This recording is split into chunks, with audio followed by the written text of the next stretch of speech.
So we do some clearing and planting and.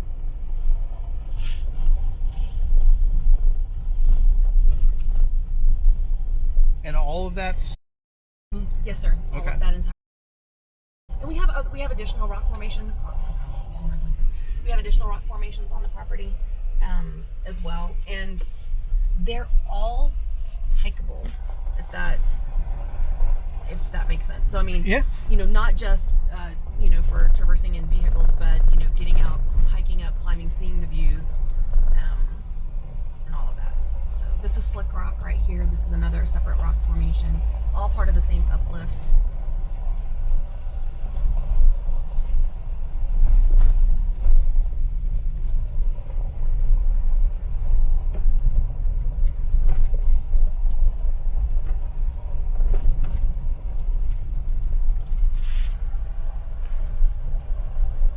And we were doing that pasture road and the high fence to the right of us. Somebody else's property on the other side of that high somebody fence? else's property, and you drove right through it before you got to our cattle guard. Used to be part of the ranch, but yes, somebody else's property. This is another road that traverses through that section of the pasture, so more opportunity there as well. Okay.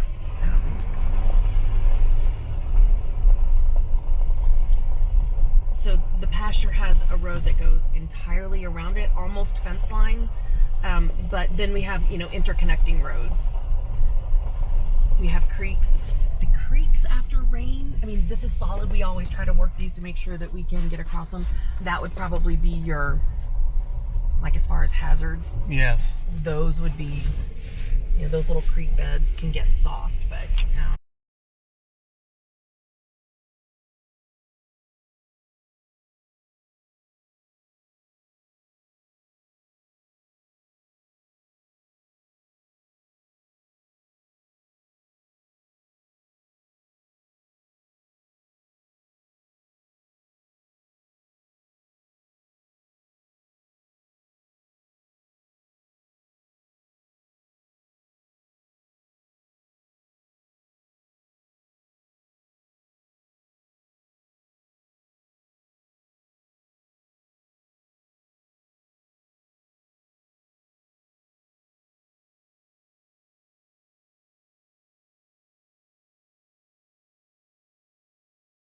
they brought electric bikes. Yeah, e-bikes. Yeah, the e-bikes, and they were even impressed with what the bike could do out here and where it could access. So I'm not sure if that's a part of anything that you do or if it's all person powered. We have some riders that show up on e-bikes. Generally speaking, the mileage on our events is too long for most e-bikes. Give it another couple years and the technology will be there where it'll go the other way. Now, for just doing around the ranch, I could definitely see the e-bike crowd being interested in that. So another property, but family.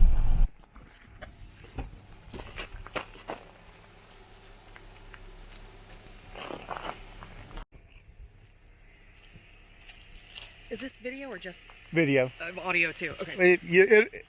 I'm gonna take it out. Okay, I just wasn't going to talk. So you can not also gonna hurt see anything. the front part of the pasture where it was cleared up there. That's Yep. where you came in. Okay. So where it doesn't take us long to get here, but you can kind of see the expanse of. So you said the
family groups that come down from the Aoudad herd in front of the house.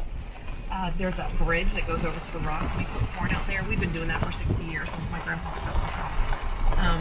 And that's I always say it's a no-kill zone because lots of good fishing in this tank, but a stock tank, so I don't recommend people swim in it. The one at the house, only the cows only go there when this gets very low or when it's really a hot day and they can't get to another water source. But in front of the house is definitely people swim in it. The rock climbers, when the rock climbers come, we block the house so that if they're just doing regular hiking.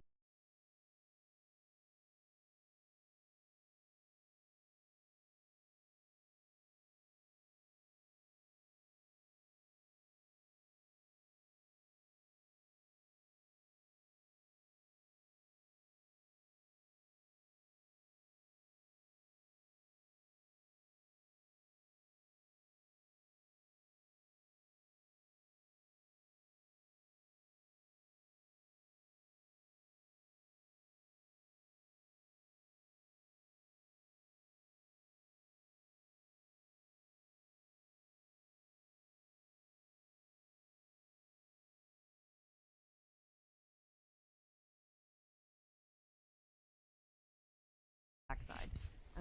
But the trails, I mean, they're just right here. Nothing extreme, nothing.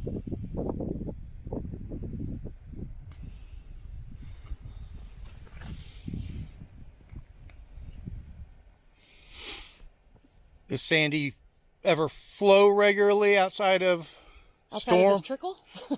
Yeah. I have seen it bank to bank in my lifetime 3 times. I'm 47. Gotcha. That's why we're like, really, this is a navigable waterway of Texas?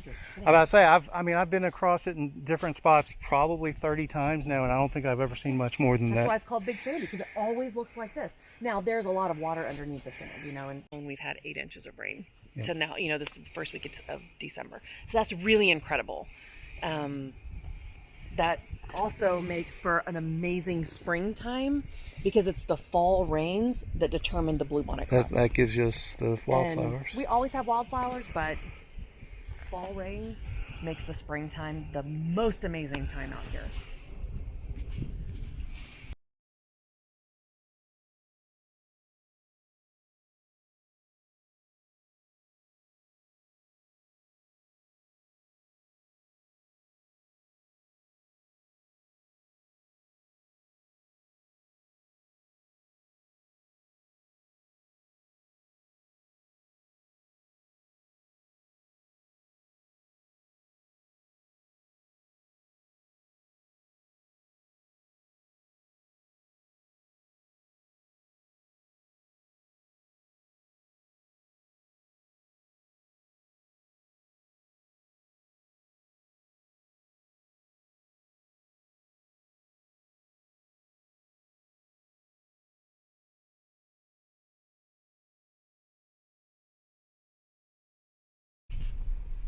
Right here, I just drove over the spot we found it. All right, where did they go?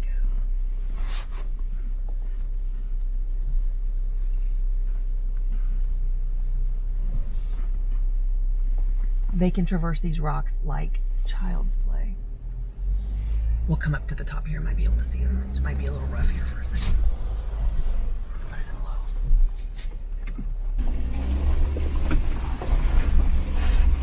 Next, we'll disconnect the sway bars and really have fun.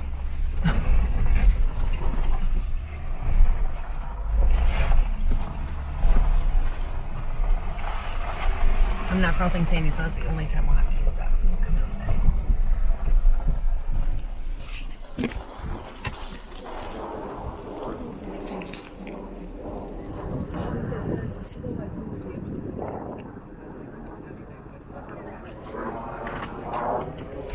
Look.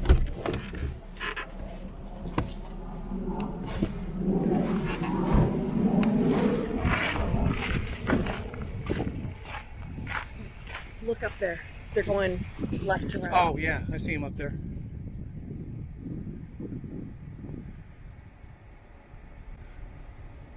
Just out for a stroll.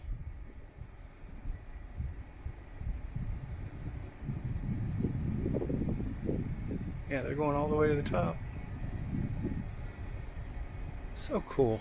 Okay, the rest of the herd's not far. They're either still down low or they're the back end.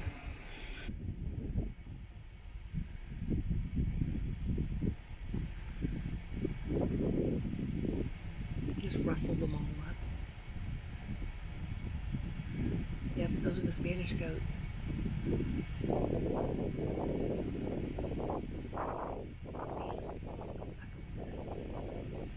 They're actually at the top of one of the Jeep trails. They came up the flat side, and then that's what you look at right there. The Spanish goats are so beautiful. You want to sit right here for 60 years.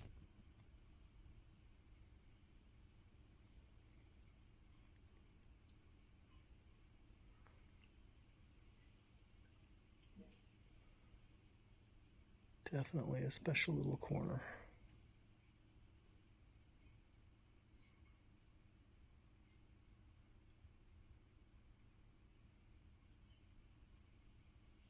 Okay, if I say something. Go right ahead. So for the Aoudad, they all have horns. Males Male and females. female. The males will be bigger at the base and they'll come down and actually like spread wider and drop.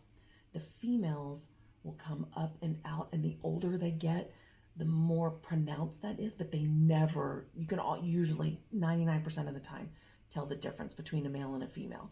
But I think this one in the front, I think it's an old female. The males usually get the beard, the chaps. Those are usually the males. The females, you can see the females behind.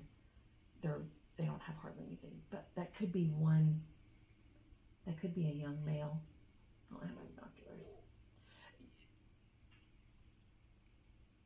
They're pretty identifiable. Nope, that's a female. Oh yeah, she's got a patch on her forehead. There are like, I don't know, 4 that we've seen. They have this little white patch on their forehead. It's so unique.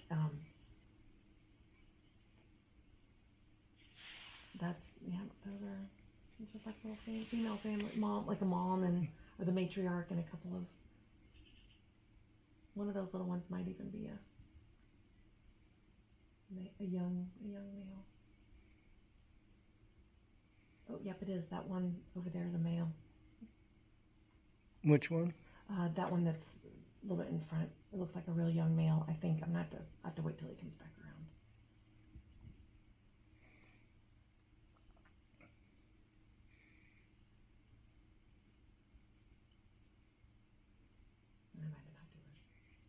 Do y'all have a way of keeping track of how many you have, or? Our herd size is just over 400.